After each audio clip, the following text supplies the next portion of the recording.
Les Premières Nations du Canada ont une nouvelle représentante aux Nations unies. Oui, je m'appelle Marjolaine Etienne. Je viens de la communauté de Mastoyats. Je suis de la nation Innu. Marjolaine Etienne est originaire de Mastoyatch, une communauté de 2200 personnes dans la région du Saguenay. Elle a décroché un poste sur un conseil consultatif de l'ONU. La nouvelle ne pouvait tomber à un meilleur moment. Je pense, venant quelques jours avant les fêtes, donc j'ai vraiment trouvé que c'était vraiment un beau cadeau de Noël. Étienne a 15 ans d'expérience en politique. Elle est directrice générale d'une société médiatique locale. Elle a reçu une formation sur les droits de la personne aux Nations unies à Genève en 2018. Cette nouvelle occasion n'est donc pas prise à la légère. Je me suis sentie effectivement comme femme, comme mère de famille, Coco, moi aussi également grand-mère.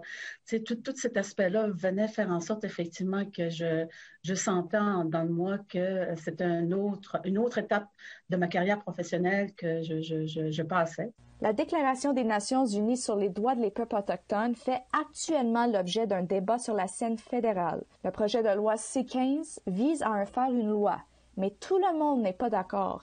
Une enquête de l'Institut économique de Montréal démontre que la déclaration de l'ONU est loin d'obtenir la faveur populaire au Québec. En résumé, le président de l'Institut a déclaré « Les Québécois s'opposent aux droits spéciaux ou supplémentaires que certains politiciens semblent vouloir conférer aux Premières Nations. » La DDPA est souvent rejetée parce qu'on croit qu'elle donnerait aux Premières Nations le droit de veto sur les projets de développement. Plus de la moitié des répondants à l'enquête de l'Institut économique estiment que les gouvernements fédéraux et provinciaux devraient avoir le dernier mot. 66% des partisans du gouvernement Legault croient que les Premières Nations ne devraient en aucun cas avoir des droits spéciaux. Mais la ministre responsable des Affaires autochtones du Québec croit que certaines parties de la déclaration sont réalisables. Alors, le principe est intéressant, mais c'est dans l'application. On voulait s'assurer que les responsabilités des provinces soient respectées. C'est pour ça que nous sommes 7 provinces à avoir fait la même demande.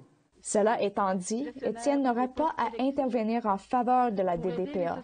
Elle conseillera plutôt les fonctionnaires sur l'utilisation d'un fonds qui permettrait aux peuples autochtones du monde entier de participer aux sommets et aux ateliers de l'ONU. Dès que j'ai reçu la nouvelle, en fait, j'étais fière de moi, j'étais fière de ma famille, j'étais fière de ma communauté. En fait, j'étais fière pour tout le monde.